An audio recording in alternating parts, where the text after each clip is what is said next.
Yo guys, वैसे तो one block beat करना बहुत ईजी है, लेकिन हम लोगों ने इस बार इसमें कुछ गोल्स ऐड किए हैं। वैसे हम लोग इस वर्ल्ड को पूरा मैक्सिमाइज करेंगे, फुली एन्चेंटेड नेटराइट आर्मर बनाएंगे और लास्ट में जाके एंडर ड्रैगन और विदर बॉस को डिफीट करेंगे। Let's do it. फास्ट में काफ़ी सारे ब्लॉक्स को प्लेस करना पड़ेगा जिससे मैं गिर ना जाऊँ। और इस चेस्ट में हम लोगों को एक सैपलिंग भी मिल चुका है जो कि हम लोगों का बहुत काम आएगा।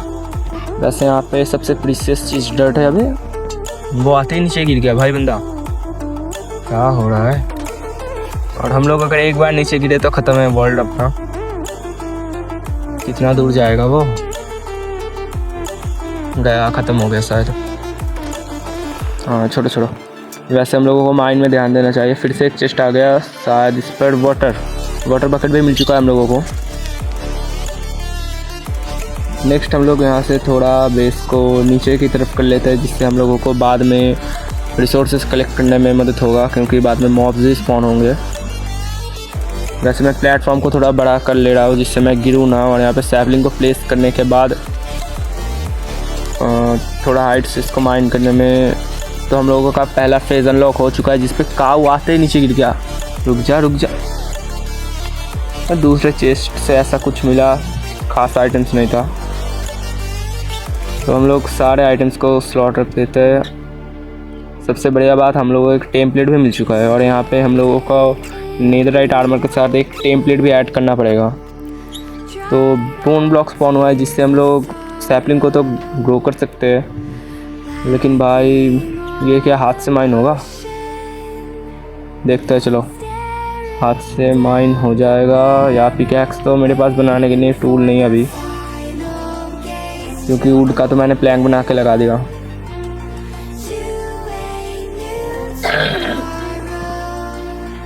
अरे शिट, नहीं होगा। चलो लेट्स ट्राई, दूसरा बार आए। तब तक ब्लॉक माइन करते हैं और एक पिकैक्स तो बना के ही रखना पड़ेगा मुझे। एक स्वॉर्ड भी क्राफ्ट कर लिया मैंने जिससे बाद में कोई दिक्कत ना आए। यहाँ से वैसे मॉब्स तो स्पॉन हो रहे हैं और रात में मैंने नीचे एक टॉर्च प्लेस कर दिया है। वैसे ये पहला नाइट है और हम लोग को ट्री भी ग्रो करके हम लोगों ने ऊँट को थोड़ा सा सेपरेट कर लिया है। और ये मेरा दूसरा बोन ब्लॉक जिससे हम लोगों ने फिर से ट्री से ऊँट कलेक्ट किया और बेस को थोड़ा अपग्रेड कर दिया, क्योंकि पिग्स भी नीचे गिर रहे हैं। और वही हम लोगों का लास्ट फूड है और इससे हम लोगों को भाई स्टोन एज के सामान मिल चुका है।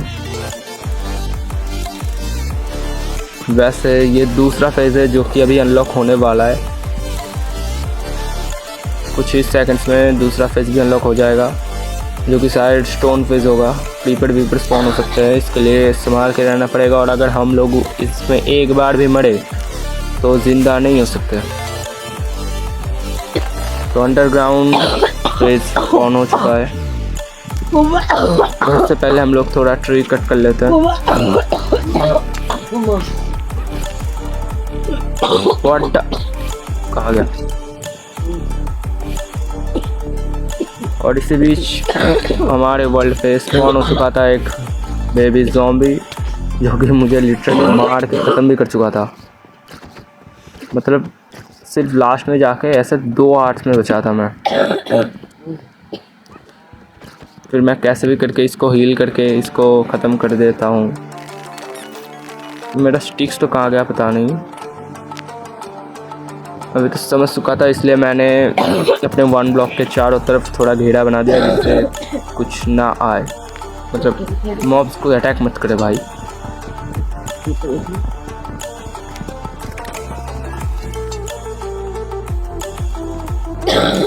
वैसे हम लोगों को भी वुड फार्म बनाने की ज़रूरत नहीं, क्योंकि थोड़े से वुड से ही काम चल जाएगा। यहाँ से सारे आइटम्स को सेपरेट रख दिया मैंने। तो लास्ट हेल्थ को रिजनरेट करके फिर से माइनिंग पे लग गया। ये फेंस भी स्पॉन होने लगा है।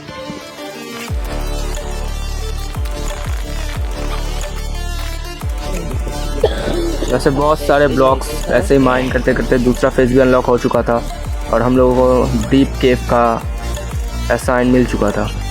वैसे मॉब्स तो काफ़ी स्पॉन हो रहे थे, लेकिन मुझे अभी कुछ अलग ही करना था। और ये देखो, मतलब लग देख रहे हो भाई, मतलब जो ढूंढने से नहीं मिलता भाई, क्या बोलते इसको, कमेंट करना ज़रा। ये मुझे ऐसे ही पड़ा मिल गया, तो इसको संभाल के रखने के बाद मैंने फिर से माइनिंग स्टार्ट किया। और इसके साथ ही स्पॉन हो चुका था फुल्ली कॉपर आर्मर का भाई ज़ॉम्बी। मतलब इसका एक हिट में इतना डैमेज दे रहा था बंदा, और मैंने कैसे भी किसको मार दिया हाफ हार्ट में। फिर से माइंड करते चेस्ट पहला डायमंड मिल गया हम लोगों को। मतलब वर्ल्ड का पहला डायमंड था ये हमारा। और वो देखो फिर से एक एक्सलोटल भाई, ब्लू एक्सलोटल। मतलब इतना रेयर चीज़ हम लोगों को ऐसे ही पड़ा मिल रहा है, क्या हो गया लक को। तो हम लोगों का स्नोई बायोम अनलॉक हो चुका था, और इससे भी हम लोगों ने बहुत सारे रिसोर्सेज कलेक्ट किए, चेस्ट पे डाले, काफ़ी सारे मॉब्स को एक्सप्लोर किया, एक कॉबलस्टोन फार्म बनाया, फिर उससे अपने पूरे बेस को घेर लिया जिससे कोई मॉब के अंदर ना आ सके। वैसे तो वाइड है पास में, और मैं भी यहाँ से नीचे ना गिरूँ। अभी हम लोगों को जंगल का भी असाइन मिल चुका था, तो मैंने अपने बेस को थोड़ा डिज़ाइनेबल बनाने की कोशिश की। वैसे इसको थोड़ा ऐसा टेक्सचर देने के बाद मैंने सारे आइटम्स को स्लॉट कर दिया। अभी मुझे यहाँ पे एक चेस्ट रूम भी बनाना था, जो कि बन जाएगा ही थोड़ी देर में। मैंने चेस्ट रूम का परफेक्ट मेजर लिया, फिर चेस्ट से कुछ ब्लॉक्स भी माइन कर लिए। लिटरली ब्लॉक्स माइन करने के बाद मैंने थोड़ा प्लैंक्स बनाए जिससे मैं और एक बेस को अपग्रेड कर सकूँ। इसके लिए मैंने थोड़े कॉबलस्टोन माइन करके थोड़ा बड़ा सा स्पेस क्रिएट कर लिया, और पहला नाइट मैं स्ट्रिंग से बनाए हुए बेड्स प्लेस हुआ। अभी मुझे चाहिए था बहुत सारे रिसोर्स, इसलिए मैंने एक्सपी फार्म भी बना लिया था, जैसे मुझे अच्छा खासा लूट तो मिल रहा था और मॉब्स स्पॉन हो रहे थे। वैसे ये देखो, ये क्या दे रहा है? अबे कुछ नहीं, चलो इसका भी कुछ नहीं कर देते। नेक्स्ट डे हम लोगों ने बहुत सारे मॉब्स को मारे, लूट कलेक्ट किए और इसको सेपरेट कर दिया। अभी यही काम है हमारा, क्योंकि क्या कुछ भी करना नहीं है। वैसे ये जो ज़ॉम्बी स्पॉन हो रहे थे बहुत ही दिक्कत रहे थे, बेबी ज़ॉम्बिस नीचे आ रहे थे, और हम लोगों का मेंशन भी इसी से अनलॉक भी हो चुका था, और हमारे वर्ल्ड का पहला पेट भी स्पॉन हो चुका था जिसको हम लोगों ने बहुत ही मुश्किल से टेम कर दिया। वैसे ये जो विलेजर थे इनका हम लोगों ने ये हालत किया पता नहीं है बाद में क्या सोचेंगे। बहुत सारे ब्लॉक्स को माइन करके फिर से हम लोगों ने एक फैंटम को मारा, और उसने फैंटम मेमरेट भी गिरा दिया था। और हम लोगों का डायमंड स्वॉर्ड भी हम लोगों को मिला था चेस्ट से, जिसको बाद में बहुत ही काम आना था। तो हम लोग सोच रहे थे कि थोड़ा बेस को अपग्रेड किया जाए, तो इसके लिए हम लोगों ने लगा दिया एक ट्री फार्म बनाने के लिए, क्योंकि यहाँ से हम लोगों को सारा आइटम्स मिलना चाहिए। और यहाँ पे एक ट्री ग्रो भी हो चुका था। रात को आकर मैंने यहाँ पे बहुत सारे सेफ्टिंग्स और टॉर्च प्लेस कर दिए। फिर मैं चला गया दूसरा साइड जहाँ पे हम लोगों का मॉब फार्म होगा, और वो घास मुझे अटैक न करे इस बात से मैं डर रहा था। इसके लिए मैंने यहाँ पे बहुत सारे डर्ट प्लेस कर दिए, एक ग्रास ब्लॉक प्लेस किया और चारों ओर फेंस से घेर दिया। वैसे फिर से यहाँ पे एक वंडर ग्रेडर स्पॉन हो चुका था, जो कि मुझे पिकैक्स तो दे रहा था, लेकिन 12 एमरल्ड के जो मेरे पास अभी था नहीं, और अगर मेरे पास होता भी तो मैं नहीं देता। तो उसको मार के मैं वहाँ से निकल गया। वैसे वहाँ पे कोई एनिमल तो स्पॉन नहीं हुआ था, लेकिन मॉब स्पॉन हो रहे थे, इसलिए मैंने सोचा मेरा हंगर बार को ठीक करने के लिए थोड़ा फार्मिंग कर लिया जाए। तो मैंने एक छोटा सा फार्म बना लिया, जहाँ पे माइनक्राफ्ट के जितने भी सारे क्रॉप्स थे उसको हम लोगों ने वहाँ पे उगा लिया।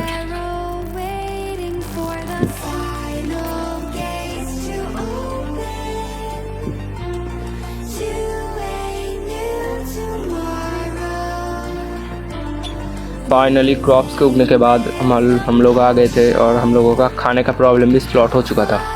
तो अभी हम लोगों को बनाना था एक बिल्डिंग एंड एन्चेंटमेंट रूम, जिसके लिए हम लोग लग पड़े, और एक अच्छा सा शेप में मैंने कुछ ऐसा बनाने की कोशिश की, लेकिन भाई रात को जैसे मैं नीचे कूदा और ये हो गया मेरे साथ। मतलब इतना मेहनत से बनाया था।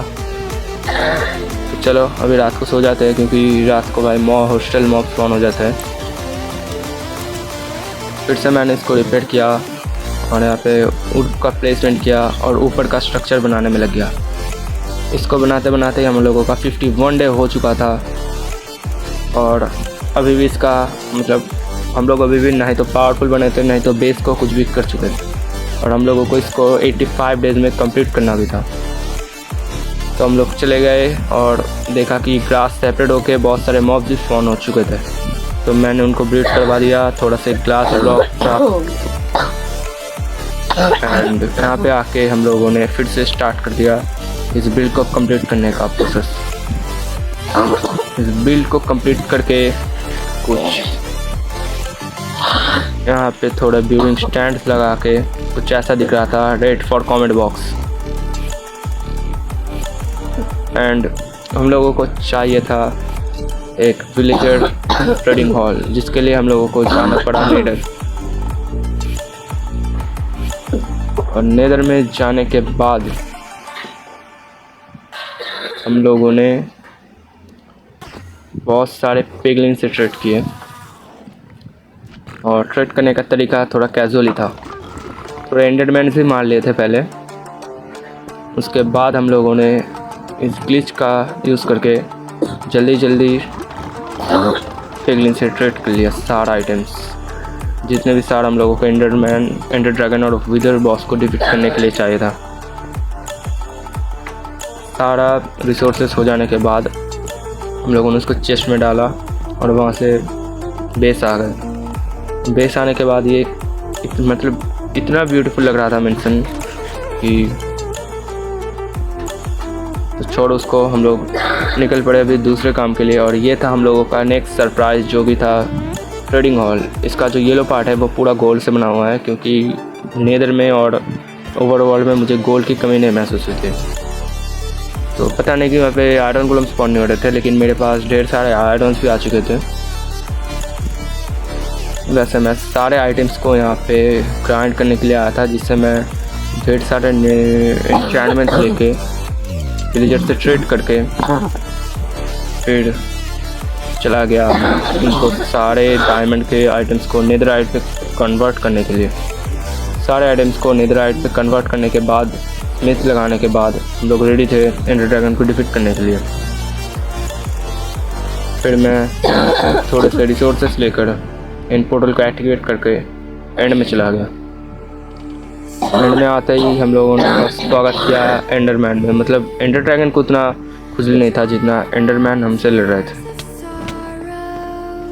वैसे एंडर ड्रैगन को मार के मुझे यहाँ पे विदर को भी हराना है, तो वो सोच के मैंने थोड़े रिसोर्सेज को संभाल के यूज़ किया। पहले तो एंडर ड्रैगन का क्रिस्टल्स को फोड़ दिया, ऊपर जाके ऐसे कुछ ग्लिचेस लगा के, क्योंकि वरना वो हील हो जा रहा था बार बार।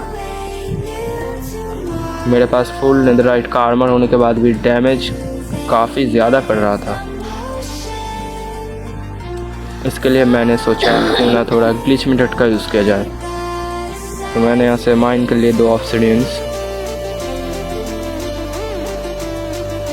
और लिटरली ऑब्सिडियंस माइन करने में मतलब इतना टाइम लगता है।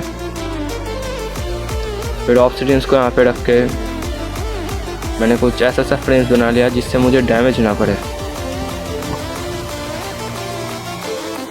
फिर मैंने इस मेथड से सारे क्रिस्टल्स को ख़त्म कर लिया। सारे क्रिस्टल्स का खात्मा करने के बाद एंडर ड्रैगन ने मुझे फेल रहा था तब से, पर क्रिस्टल्स तो फूट नहीं रहते, क्या बता क्या होगा। और अगर मैं यहाँ पे थोड़ी देर भी रहता भाई, तो मैं गया था और नीचे आके मेरा मतलब टोटम पॉप आउट होता बचा। सारे क्रिस्टल्स को फोड़ने के बाद थोड़ा पोशंस लगा के मैं एंडर ड्रैगन को मारने के लिए लग जाता हूँ। काफ़ी देर के बाद एंडर ड्रैगन को तो मार नहीं पाता, लेकिन वो मुझे काफ़ी ज़्यादा डैमेज करता है और लास्ट में फाइनली एंडर ड्रैगन डिफीट हो ही जाता है। उसके बाद मैंने इसका एक्सपी जल्दी से कलेक्ट किया, क्योंकि मेरे पास मेंडिंग भी था। इसका एक कलेक्ट करके मैंने विदर को भी मारना स्टार्ट कर दिया। और विदर स्पॉन के बाद मतलब इतना लैग हो रहा था, और विदर को डिफीट करने के बाद हम लोगों को मिल गया था उससे एक नेदर स्टार, और इस नेदर स्टार को लेके हम लोग चले आए अपने वर्ल्ड पे। लेकिन इलाइट्रा तो ले लूँ पहले, और ये नेदर स्टार बहुत मुश्किल से मिला। फिर मैंने यहाँ पे सलकट को हटा के यहाँ से चेस्ट का सामान लूट के इलाइट्रा भी ले लिया। एंड्रू ड्रैगन का हेड लेके हम लोग आ गए बीकन बनाने ओवरवर्ल्ड पे, और लास्ट बीकन बना के हम लोगों ने गेम को बीट कर दिया और चैलेंज भी कंप्लीट कर लिया फॉर 75 डेज़। और अगले सुबह 75 डेज़ भी हो चुका था। तो वीडियो कैसा लगा कमेंट करके बताना।